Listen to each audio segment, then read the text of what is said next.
all right, and welcome to episode 15 of the Mavericast. We have a lot to discuss today. Joining me are Peter and Derek, who are they've been on the show before, but not frequently, so just go ahead and introduce yourself.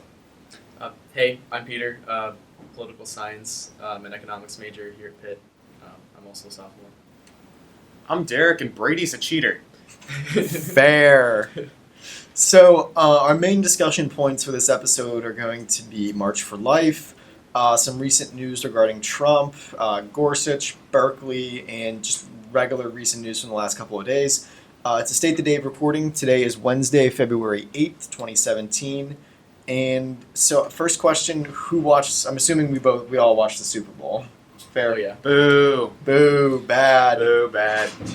You know, people were saying, oh, you know, it's like the election, except this time the corrupt insiders who've been in the game for forever won. Yeah. I really hate Tom Brady. As a lifelong Bills fan, I've grown to hate the Patriots more than I even like the Bills. So, just watching the Patriots slowly come back, I knew the inevitable was happening, but yeah. I almost cried after that game. Like, I just put my head in my hands. I'm like, I felt like, you know, the people on Pitt's campus felt on election night. Like, I wanted to go out and break things because the Patriots won. I felt like the Steelers lost, like they lost in the Super Bowl. Yeah, but Derek, I think, got it right. Where the entire fourth quarter, like, I knew, like, oh my gosh, like, this is happening. They're coming back as soon as when they had the last drive. Like, I just knew, like, they're going to get it because nobody else. I mean, Brady's can do it. Yeah. Like the Edelman catch. Like, yeah. And at that point, it was like, well, they're about to win this game, I guess. And I think it was more impressive than the David Tyree head grab. Yeah. In all sincerity, I have the utmost respect for Brady and Belichick, even though I know Sure. they've cheated in the past. It's not up for debate. This year was just pure grind. It was a thing of beauty to watch. They went 14-2. They showed no signs of, you know, trouble all season. The same way Pitt's a national champion, the Bills are Super Bowl champions. Fair. Transitive property. I know that's in Peter's pinned tweet, which we'll put everybody's Twitter below in the link dump. And we're going to have a new segment this week. This Week in Trump Tweets. And I wish this isn't even the full week. We did pick and choose. Most of this is just from the last couple of days. So, number one, quote, "It is a disgrace that my full cabinet is still not in place. The longest such delay in the history of our country. Obstruction by the Democrats." Oh, my God. "My daughter Ivanka has been treated so unfairly by Nordstrom. She's a great person, always pushing me to do the right thing. Terrible." Does someone else want to read it? I don't know if I can. I haven't read a third grader's writing in a while. "I don't know Putin, have no deals in Russia, and the haters are going crazy. Yet Obama can make a deal with Iran, number one in terror, no problem." No problem. "The failing New York Times writes total fiction concerning me. They have gotten it wrong for 2 years and are now making up stories and sources." And, oh gosh, this next one is the worst one. "Any negative polls are fake news, just like CNN, ABC, NBC polls in the election. Sorry, people want border security and extreme vetting." Oh my gosh! Can we just take a moment to talk about that's just verifiably false? Like, you can't just discredit people like that. It's pretty irresponsible to just say any negative polls are fake news. Were they definitely exaggerated and poorly done during the election? Yes. Does that mean that they're that way now? No. I can go out on the street and find out for sure that the polls are actually pretty accurate, no matter who I talk to. Yeah. A lot of people do see Trump unfavorably, even if they voted for him, because he's done a few questionable things the past few weeks, and he needs to right the ship. And what his approval rating, I believe, was in the 30s before the immigration ban even took place. Is that correct? I can look for exact numbers. I don't know if it was that low. I don't think. Maybe low 40s rather. Probably. Obama rarely dipped into the 30s, even in the really bad years leading up to the fight over Obamacare. He rarely dipped that low. We have a resident Nate Silver here with Derek. So I call my own shots, largely based on accumulation of data, and everyone knows it. Some fake news media, in order to marginalize And this isn't even correct grammar. In order to marginalize, comma, lies. Trump has jumped on board of the ship of fake buzzwords that, the left has been pushing around. Next, he's going to be talking about microaggressions. And oh my gosh, this next one is especially bad too. This might be my personal favorite. Yes, Arnold Schwarzenegger did a really bad job as governor of California, and even worse on The Apprentice. But at least he tried hard. At least he tried. Donald, leave Arnold alone. I know. Just leave him alone. He's a good guy. He endorsed Kasich. He He endorsed Kasich. He endorsed Kasich. This is fourth week in a row that I've said I support Kasich on the podcast. Just leave the poor guy alone. He embodies the American dream. We're really going to lose out on the Tea Party listeners, though. Mm-hmm. Keep talking about Kasich. Sorry, Arno. Sorry, Doug, as well. Oh, yes. Doug, I know you're not a fan of Kasich, so all right. So I think that's about all of the third grade level writing that I want to read for this week. And so since this is our first sort of news update, since we were pre-recorded last week, this is our first news update in about 2 weeks. So a lot has happened, especially March for Life, which is one of the largest gatherings of conservatives, of pro-life people, and probably it is the largest of pro-life people. And both of my fellow cast members today went to March for Life and attended it. So I want a summary of what it was like, what it means to you, and I have a couple questions as well. So I just want to turn it over to you guys. Yeah, I mean, it was really cool to go. All the speakers were great. There was really a lot of love and compassion in the crowd, I thought. It was kind of cold, but overall it was a really good time. Yeah. All I can say after marching for a few hours down the streets of D.C., I wish I felt as much passion about something as Catholic high schoolers feel about marching in the cold. Yeah. Honestly, the amount of joy and exuberance that came from them, because they must have really believed in what they were marching for. They weren't just bussed out for a field trip. They were just everywhere. They were singing. They had this stereo playing "Born to Be Wild," and they were marching in formation, doing this little dance thing, and it was honestly pretty incredible. I don't see that kind of passion from people. So did you see Kellyanne Conway or Vice President Pence speak? Yeah. Yeah, we saw both of them. They both had really good speeches, just kind of in general. And I know it was almost unprecedented for the Vice President to be attending, yeah. Yeah, that's the highest-ranking government official to speak directly to the March for Life, so that was really cool. And I promised less than 5 minutes ago, that I wouldn't read a Trump tweet, but I'm reading a Trump tweet. The hashtag March for Life is so important. To all of you marching, you have my full support. I mean, that's awesome. That was readable. Yeah. That is, thank you, Trump. That is good Trump, as a one podcaster would say. This is what he should be doing.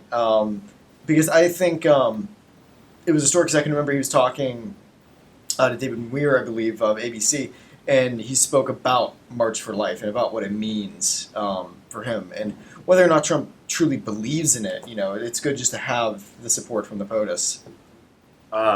Listening to Mia Love speak in the middle of all the speeches, that was the most moving part. The whole day, anything that happened that day, listening to Mia Love speak, I honestly was, eyes welling up, throat.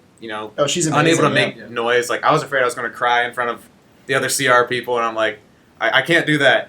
Mm-hmm. But it was incredible, and I felt the same way about that speech. It was definitely a really good speech. I talked to my aunt about it later, and she said that she cried during that speech. If you want to look up a really good speech, it's definitely, I would say, the best speech so far this year. It was a wonderful speech. Just a verbal reminder, I will plug that below if you're interested, and we encourage you to take a look. And so how many people from Pitt went?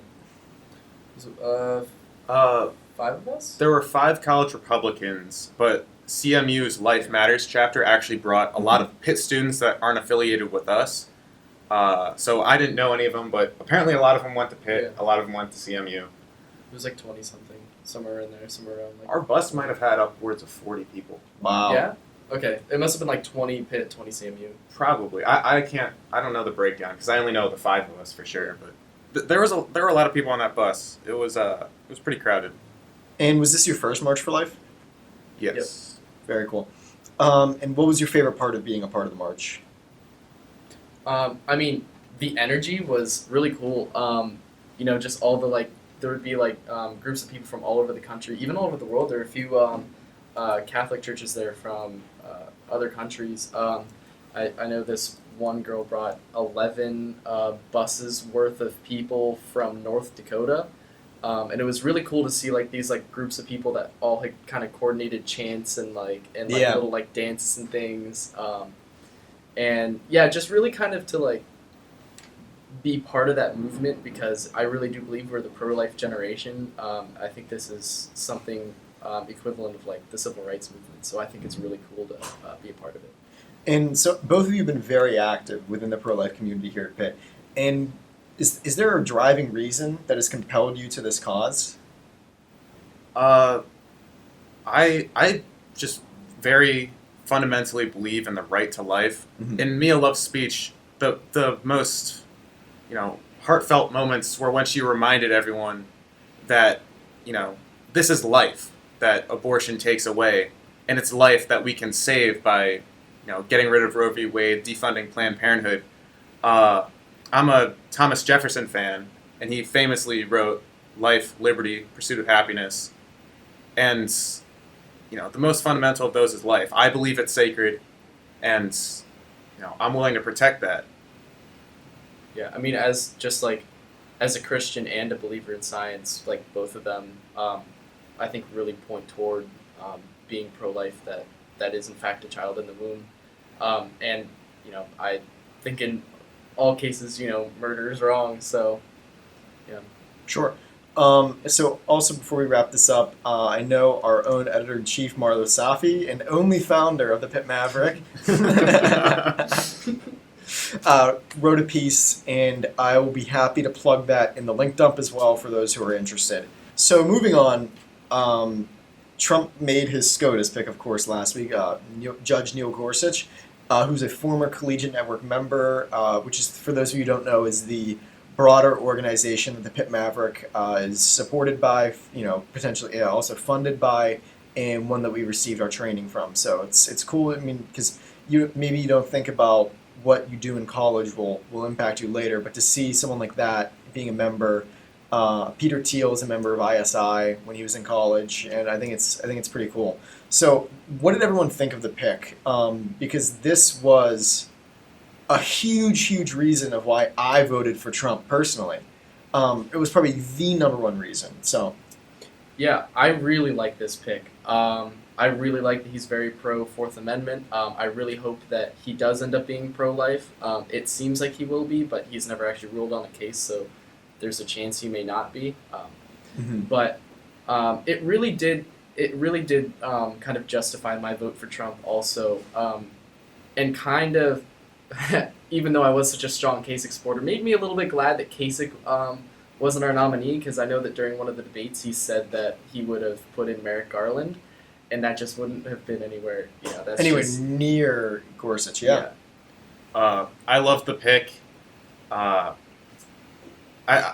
think he's going to be a great heir to Scalia, not just a replacement, but an heir, following in a proud tradition of maintaining the integrity of the text of the Constitution. And he also has, in the past, Gorsuch had bipartisan support when he was originally nominated to the federal bench by the second Bush. He had 0 people vote against him. Yeah. Which makes the current smear campaign sound really silly. But I think Gorsuch is just going to be really great for upholding the Constitution, doing his job. And so Kyle, tech expert for the podcast, plugged a piece from National Review to where 9 Senate Democrats have publicly stated that they believe Gorsuch deserves a vote. Those are Senator Chris Coons of Delaware, Senator Richard Blumenthal of Connecticut, Joe Manchin of West Virginia, Dick Durbin of Illinois, Heidi Heitkamp of North Dakota, Claire McCaskill of Missouri, John Tester of Montana, John Donnelly of Indiana, and Gene Shaheen of New Hampshire. So most of these Democrats are up for re-election in 2018, and I think that's probably a driving factor of why they're so willing to do this, because many of them are from deep red states as well. I mean, Montana, North Dakota, West Virginia, and they're even just red-leaning states like Indiana as well. I actually think it's more significant the states that are fairly blue that their senators are still supporting a vote for Gorsuch. I heard New Hampshire, Connecticut, and Delaware all in there. Yeah. New Hampshire can swing, but yeah. New Hampshire can swing, yeah, but Connecticut and Delaware are pretty solidly blue. I'm from Maryland. I know Delaware is pretty much politically the exact same. So I think that's really significant. And people finally lowering the partisan, battle line. I guess erasing the partisan battle lines for someone that they think can actually do the job well, or they just want to vote so they can vote against them. I don't know what it is, but I think it's very interesting that he has support from some very traditionally blue areas of the country. I think that just really speaks to his qualifications. Obviously he's Absolutely. an extremely qualified guy, and he's very dedicated to upholding the Constitution. I think that really does resonate with the majority of congressmen. And I've heard from some of my liberal friends that they may disagree with Gorsuch, but they don't doubt that he's qualified for the position, and I think that's a good sentiment to hear, regardless. For those of you who may not know his background, he's an undergraduate degree from Columbia, a law degree from Harvard, and then a I believe a doctorate from Oxford. He clerked for Justices White and Kennedy during the 90s, and has since served on the 10th Circuit of Appeals. I mean, that's about as impressive as you're going to get, yeah. Want to talk about resume building? Clerking, that's a great way to start. So some reactions from Republican figures. Mike Pence, I can say with the utmost confidence that Judge Gorsuch is a worthy successor to Justice Antonin Scalia. And Mitt Romney, an important and welcome choice. Judge Gorsuch will help restore a much-needed faithfulness to the Constitution. I know Ted Cruz and Ben Sass have been praising him a lot too, so that's always a good sign. And I know that Ben Short-Piro announced that he was wrong about Trump because he said that he believed that Trump would appoint a liberal or a moderate to the bench and not somebody who would uphold the Constitution. So, yeah, I definitely think Trump has justified all of his supporters from the mainstream conservative camp in doing this. It shows that he's not only pulling through on his campaign promises to do unpopular things, he's also coming through with the things that we really need and that he promised to do. And if he hadn't nominated someone like Gorsuch, I would have felt very betrayed. I would have regretted my vote.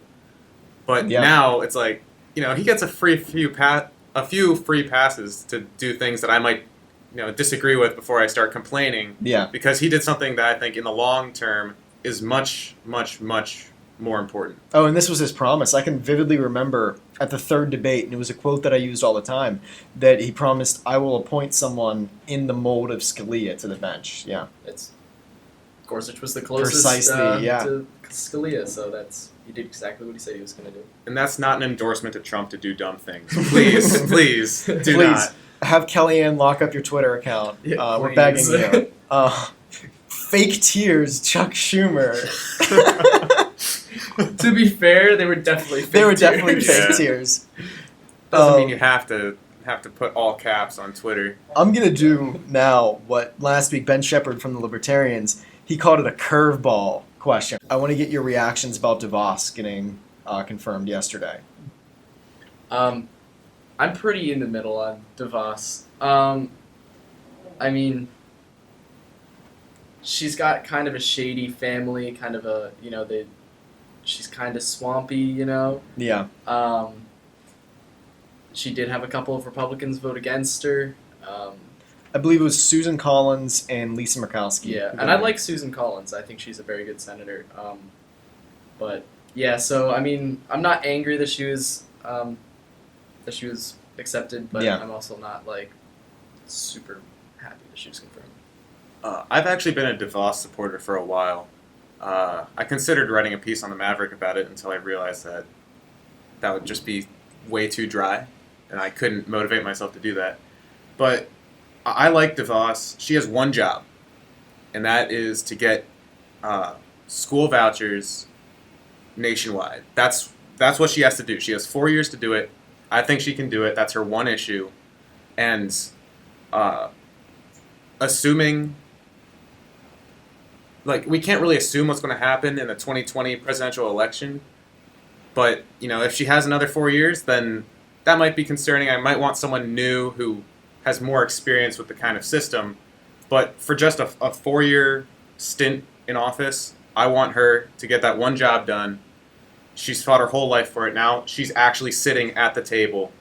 I'm really excited about it because I know, Arno, who's been on the podcast before, is a huge school choice advocate, and I am too. So I'm actually pretty excited about it in a way that a lot of other conservatives aren't.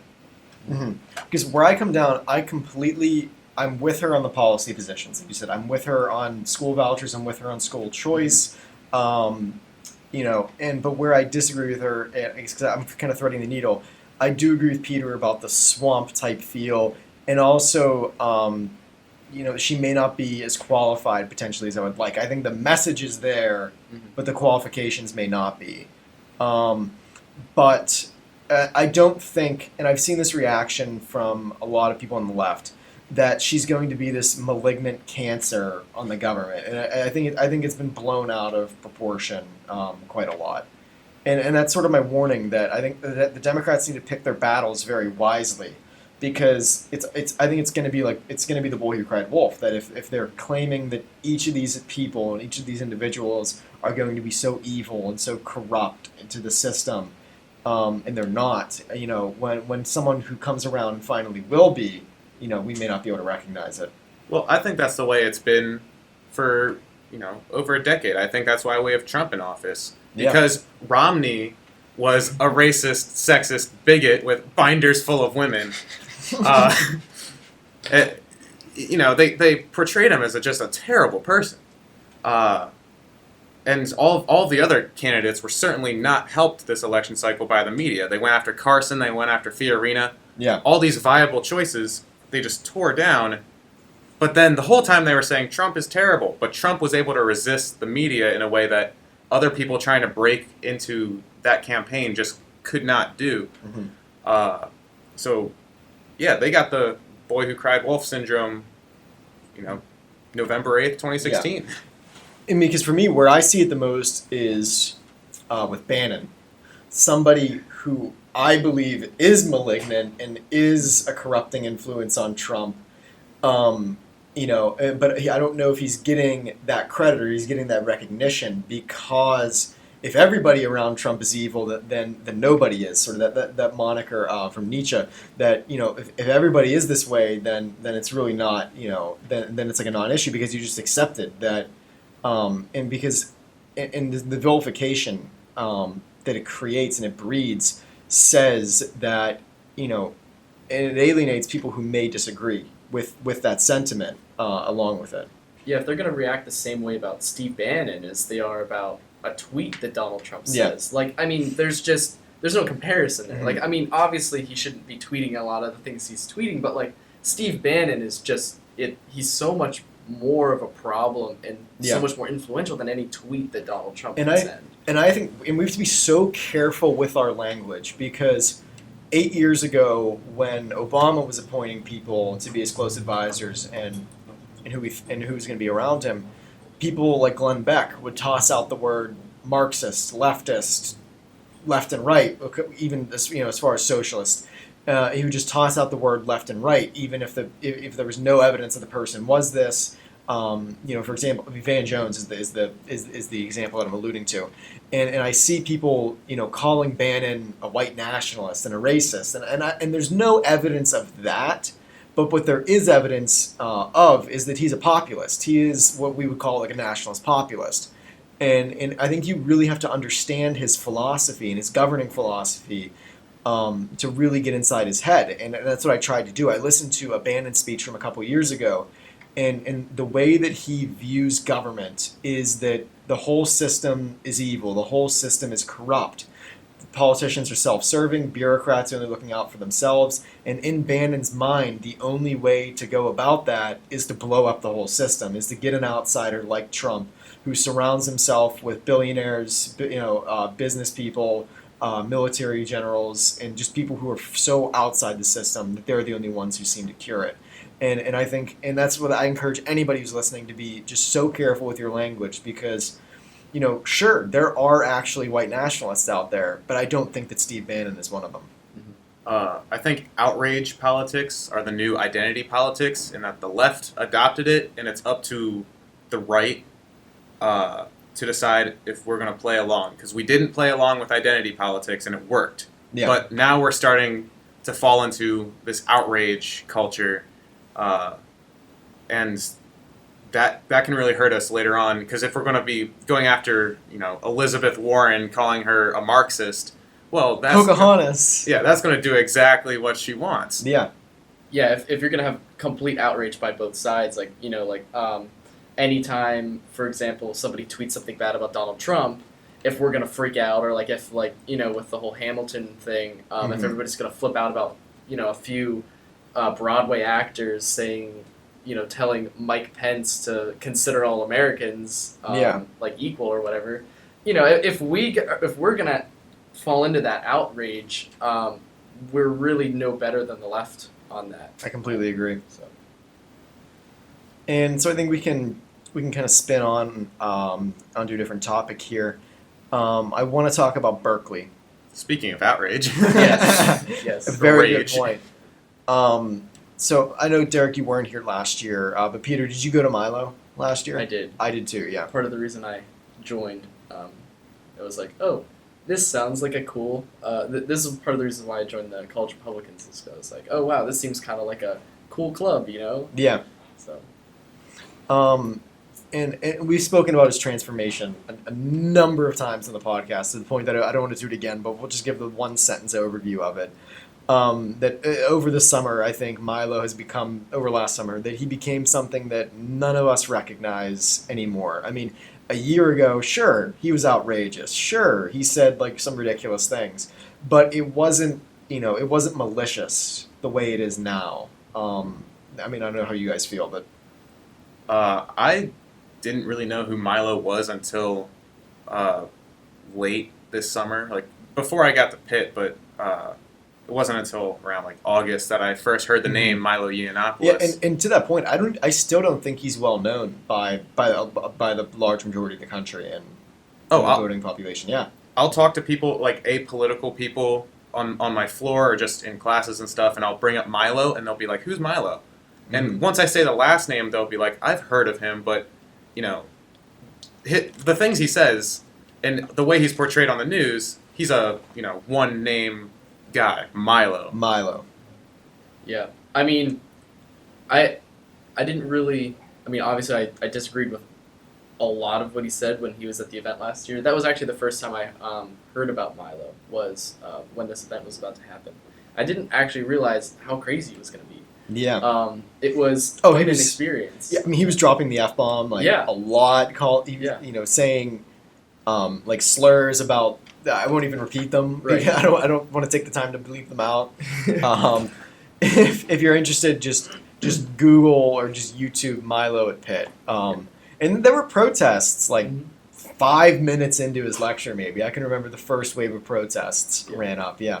Yeah. Even then, I thought he was a jerk and not a good image for conservatism. No. But I also didn't think that people needed to be running around screaming and calling him an actual Nazi and things like that. That was one of the funniest points of. He's a nut. Yeah. Great times. Good meme, I should say. I've got that FOMO going right now. I missed out. We need to bring him back. Well, CMU might be bringing him, so. Woo! That would get ugly real fast. I'll go. I'll go. I'll Yeah. go. I'll absolutely go. Yeah. Listening to him speak is certainly quite a riot in more than one sense. But but like the reason I don't support bringing him back here is I just think he's the wrong messenger. I think if we're going to prove a point, if we as conservatives are going to prove a point on a college campus that we have a place and that we have we have an area in the discourse, it's not through somebody like Milo who thrives on what we just described. He thrives on outrage. He thrives on attention. I want somebody who is an intellectual, somebody who can defeat those who we disagree with, not on outrage, not on overwhelming them, not by getting them kicked out of the event, but on the merit of their arguments and on the substance behind those arguments. Well, the free market tells us that, it's much easier to get Milo, and Milo will always have a career because the intellectuals and the better representations of conservatism. The one I always think about is Shapiro. They cost money to bring to campuses because they have a lot to do. Milo it's his bread and butter, going to college campuses for free and riling people up. Even someone like Crowder charges a lot just because he's so busy with, he has like 2 different podcasts, a TV show, and because of that, like he's so busy that it's hard to bring someone like him to campus. Yeah. So just what were your reactions generally to what happened at Berkeley, like moving it away from Pitt and to Berkeley? I mean, it was interesting hearing the reports on it because I don't know if it was CNN, there was something, I was like going through like the Snapchat stuff about it. Great source of news. The night of the event because I was just about to go to sleep and I was just like chilling on Snapchat and I was like, oh my gosh, what's going on? And they were like, it was activists are shooting fireworks at SWAT teams at UC Berkeley, and I'm like, you just called them activists. Like, if you're gonna, first of all, if you're gonna like compare an activist to like somebody who's shooting fireworks at like riot police, first of all, you're completely like, you're really destroying the whole name of like activism and like that whole thing. But also like, they obviously weren't activists. Those are domestic. That's domestic terrorism. Oh, absolutely, really. Yeah. It was ridiculous. And then they were like, people were like beating a man to death, almost to death in the street. Like, did you see a female Trump supporter was maced? Really? During it, yeah. She was wearing a "Make America Great Again" hat, and someone on video getting maced. So like my experience, I had CNN on just kind of in the background, like I always have news on like while I'm studying or something, just muted or whatever on the TV, and I saw like controversial speaker being protested at UC Berkeley, and I immediately knew it's Milo. Like there was nothing else that I could have seen it possibly being, and I was overwhelmed too by the scale and by the scope of the. I mean, they were not protesters; they were rioters. We have to be clear with our language. I think I also saw something in a CNN headline that labeled Milo as a white nationalist, which isn't completely fair, I don't think. No, I don't think so either. I think he almost fell into that over the summer, but I think he's kind of backed away from the whole alt-right and everything. I think he flirted around with them for a while. But yeah. And it's again, it's the same point we made earlier, being so crystal clear with our language because, he isn't a white nationalist, but there are actual people out there who are scary and who are dangerous, like Richard Spencer. And I would ask that's where we as conservatives and liberals and progressives and moderates can come together and say, this is outrageous, this person does not have a place in our discourse. And so I know there was an op-ed in a different publication at Pitt the other day that said that, it's sometimes, the sort of riots that we saw at Berkeley can be justified. And I completely disagree. I don't think violence is ever justified in political discourse here in this country. I feel like the justification or attempts at justification of violence are going to be a huge theme over the next 4 years.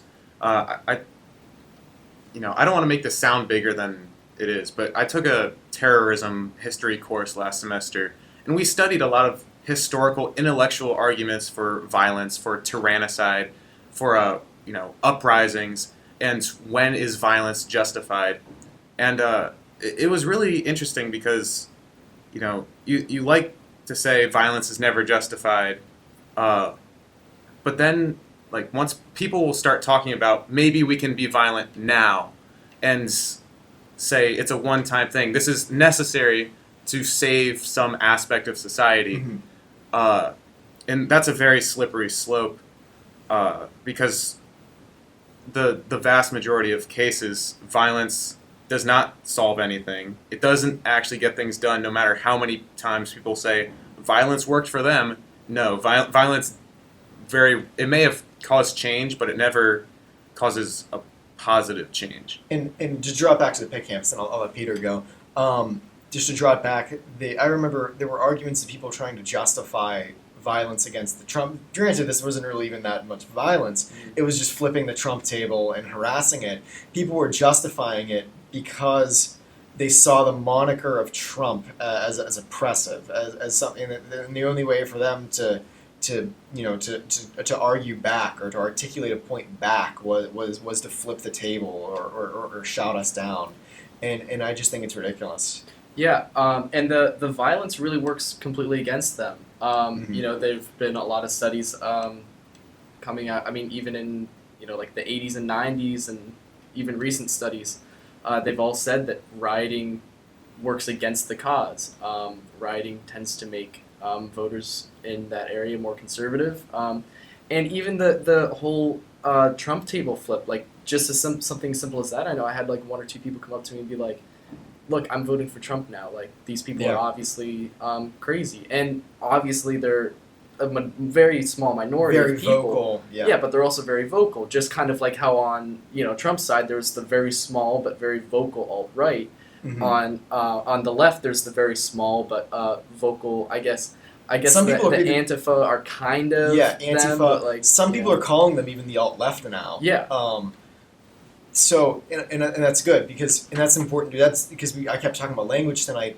That's important to establish as well. That they're on both sides. These people do exist. They're out there, but they're very, very small. But they're very, very vocal at the same time. And I can remember even at the Trump table, people who could come up and introduce themselves and say, "Hey, I don't like Trump. I don't like, I'm not voting Republicans this year, but I respect you guys for being out here, and I'm sorry what happened. It happened." And those were some of the best conversations that I had. Some statements about the Berkeley riots. Trump said, "Professional anarchists, thugs, and paid protesters are proving the point of millions of people who voted to make America great again. If UC Berkeley does not allow free speech and practices violence on innocent people with a different point of view, no federal funds, ? I like how someone... I was talking with someone, they're like, that tweet seemed like a veiled threat. I'm like, veiled? Veiled? Part of that was veiled. That was a threat saying, clean up your act, or I will take away federal funds.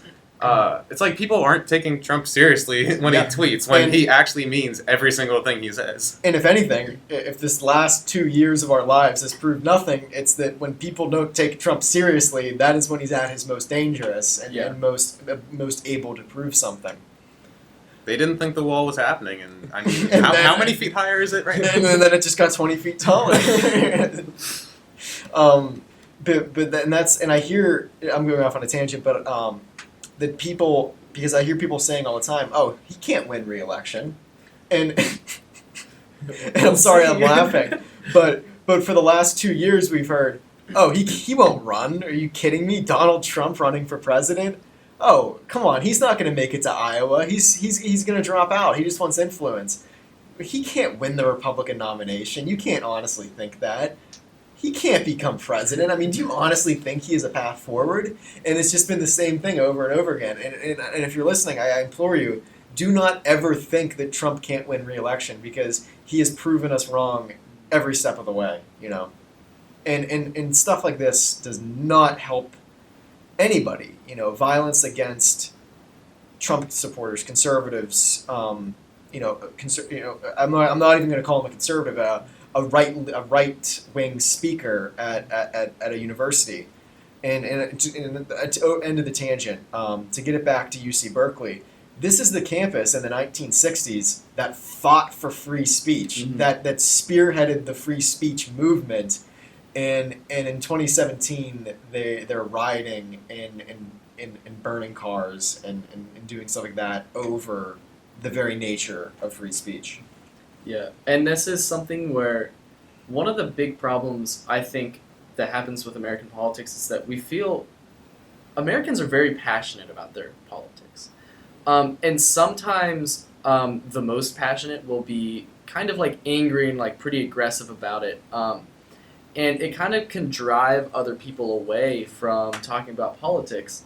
And especially when something like this starts happening, like if people are going to try to beat you to death in the street for having, maybe a less popular view on something political, like people don't want to talk about that then. And what's going to happen is they're all just going to keep all those political views internalized, and they're not going to talk to other people and get nuanced views of the world. They're only going to have their own image of the world through like their own eyes.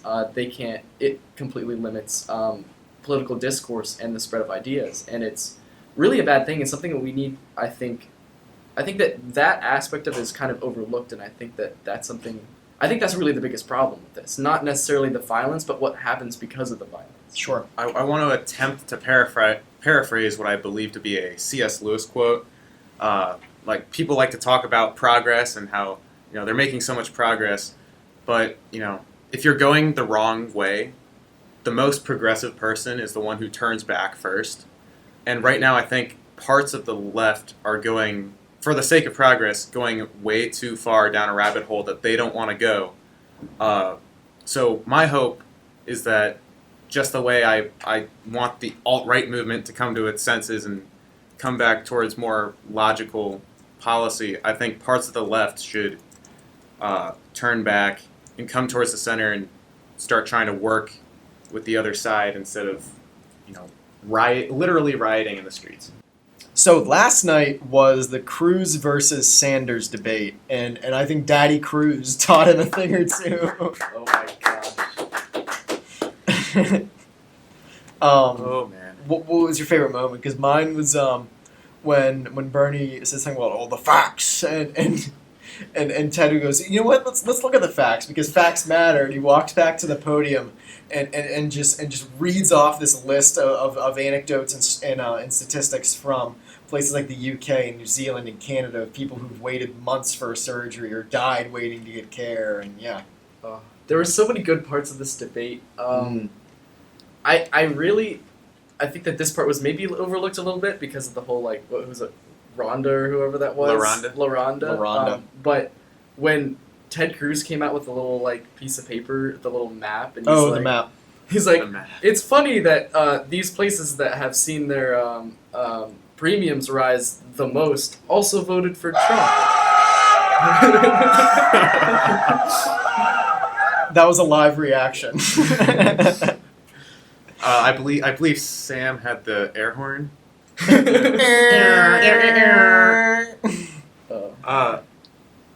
But in all seriousness, though, like, kidding aside, I think our discourse needs more of that. I think our discourse needs more of two intellectual people getting together and talking about one issue for 2 hours. I think it was really productive in a number of ways, and I hope they do more of them. I really do. I do actually want to talk about LaRonda of fame, or I was on liberal Facebook today, and apparently she is infamous.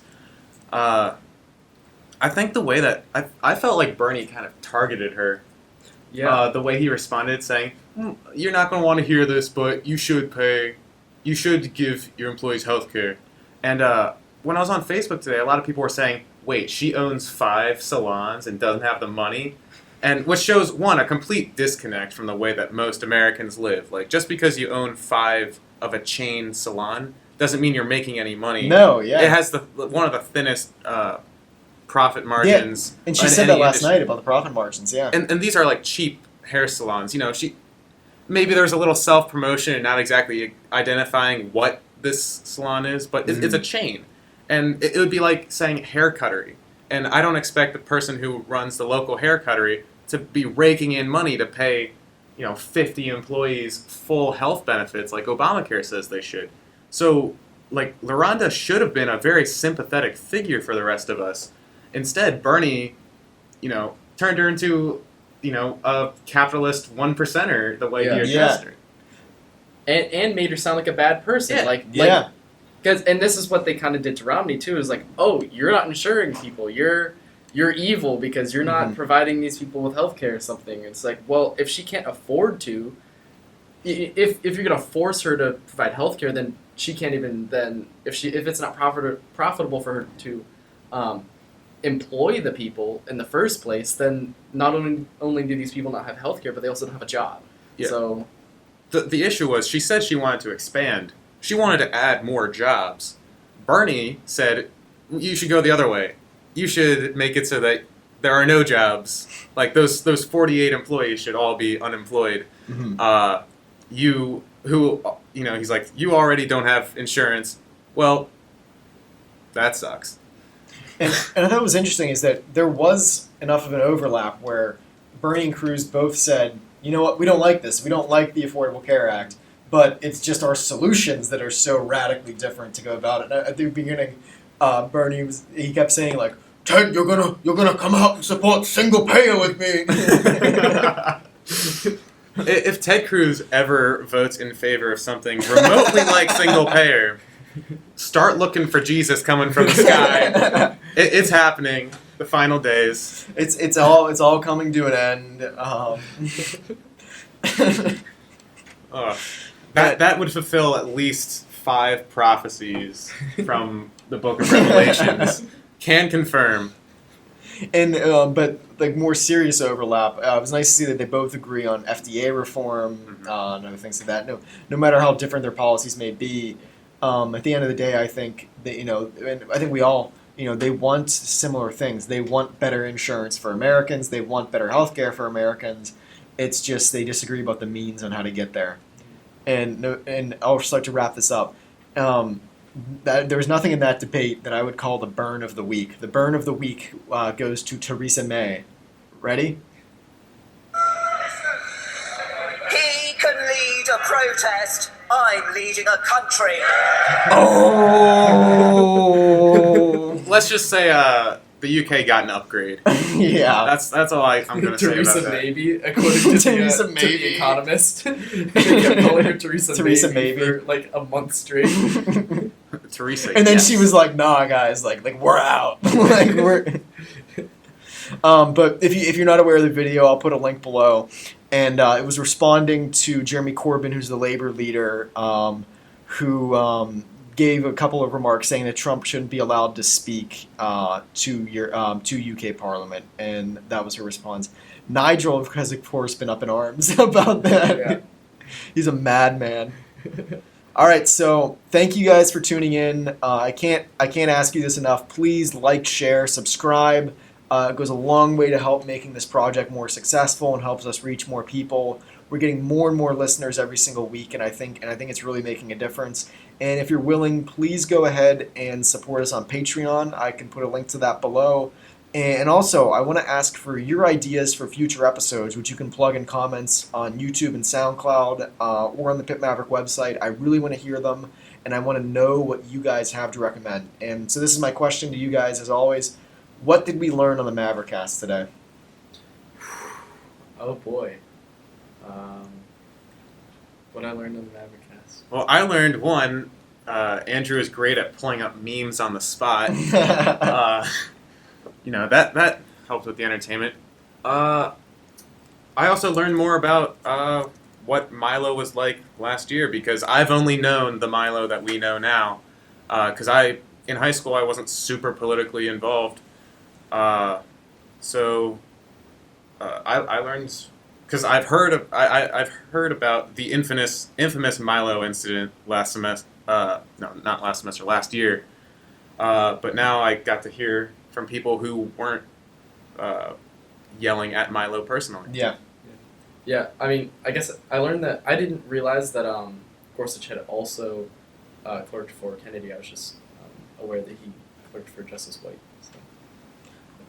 I learned a lot about March for Life today, about the message, about what they do, how they go about it, and I think it sounds like an incredible movement, and I was happy just to talk to you guys about it and get your perspective. it's definitely worth going if you ever have the time.